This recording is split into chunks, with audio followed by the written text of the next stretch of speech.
You got an email or a phone call from a prospective client who wants to buy a house. So they call you up asking if you can show them a couple of properties. You're a new agent, so you don't have much prospect or not even any clients. You're just starting out. So you get on it right away. Call them back, reply them, trying to get some information from them in terms of like profiling what they are looking for, and hopefully you're doing some sort of screening of the client first, but most likely you probably don't. You might not even get the last name.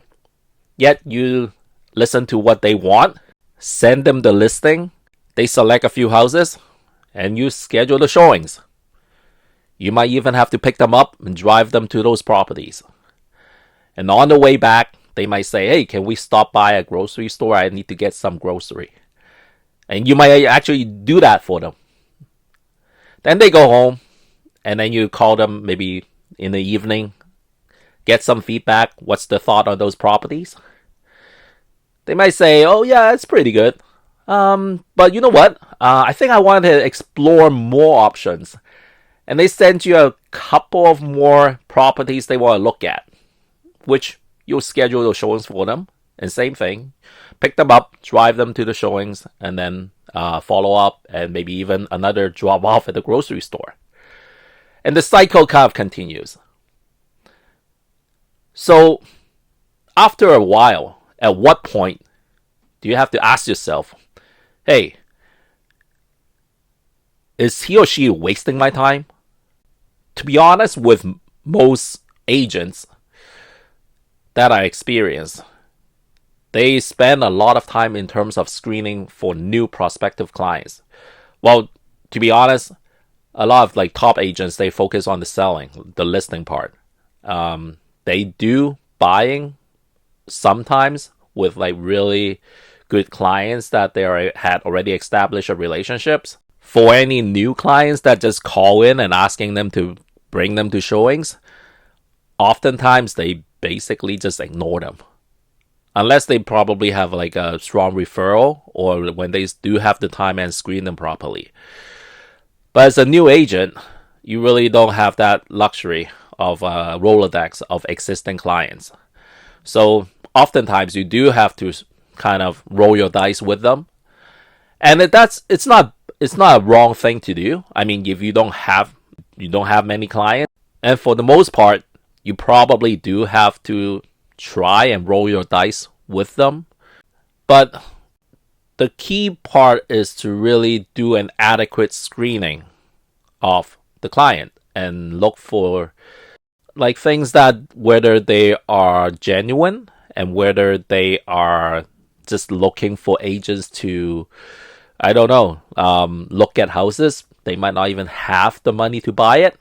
So what are the top 5 things you need to ask the prospective client to really get a comfort level that they are not wasting your time and are genuine clients that are serious and can buy a property? So for the first question that I ask a prospective client is proof of income. They have to be able to afford the home. You need to know what they do, what type of income they have, or any savings to make sure that they at least have the down payment and the income stream to get a mortgage.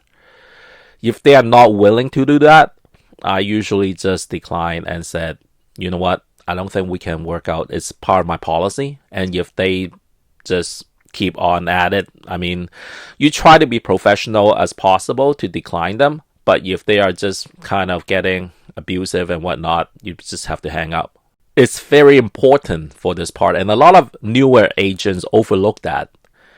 They do all the work and thinking, oh, I need to please them, and also it's kind of personal, it's privacy. I don't want to kind of dig too deep in their financial situation. I mean, you need to do that, because if they don't have the money, you are wasting your own time, and time is money. For a realtor, you need to really make good use of your time. So right off the bat, they have to be able to prove that they have the income. So the proof of fund process is very important for any new prospective client. Number 2, ask them the timeline. When do you have to get that home? Is there a specific time that you have to work with? Let's say if they have a young family, they need to move to a certain area for a school. So they have a good school that they wanted to go and they need to buy a home that is within that boundary. That's an example. Find out if they have a specific timeline that within, let's say, 3 months, 6 months, or 1 month that they need to get this home. If they are wishy-washy and say, oh, you know what, I'm just looking for now, I'm not like really have to get it right away, but if something really good comes up, I can do it, I can buy it right away. That sort of things is kind of gives you some red flag. I mean, if they do say that, it's kind of like you have to make a judgment call. And I think it's probably best that you are upfront with them as well, saying, you know what, I have a list of clients that have different level of urgency, even though you may not have and you're just working with them, but still tell them that if you are not urgent, then perhaps we'll just kind of go through some searches online, or sometimes do up like virtual showings and things like that, just to minimize what time commitment you need with this client.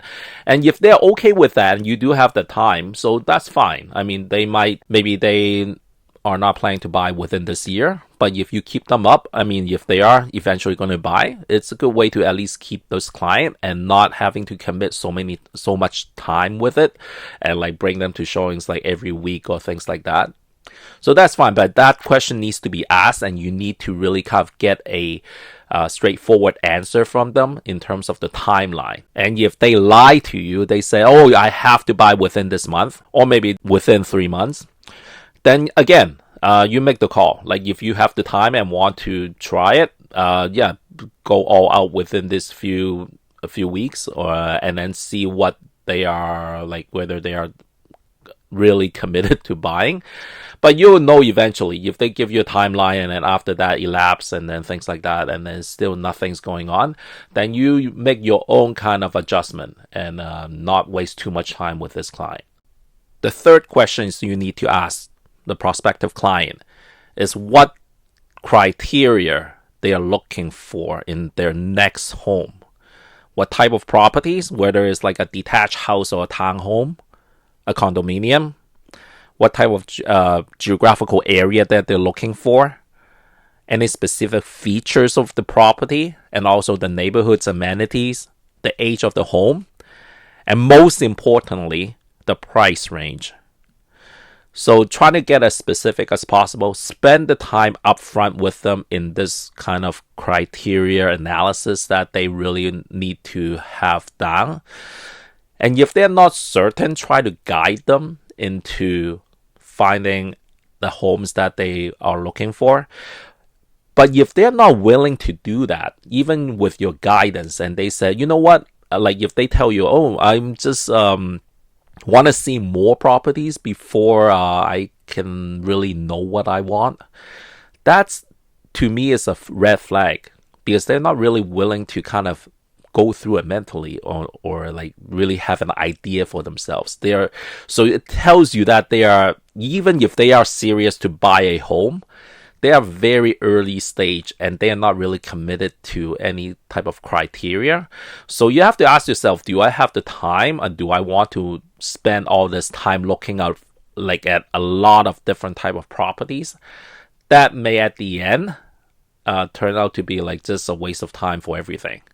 They might say, I don't want, like for example, if they just chose an area that it seems to be good, and then they go there, take a look at the homes, that's fine, and then you look at other areas. But it's better to set those criteria up front. I mean, things might change. Maybe they do have a certain mindset on a certain type of home or neighborhood, and then when they actually see them, they say, oh, you know what, that's probably not what I'm actually want to look for. And that's fine, it happens.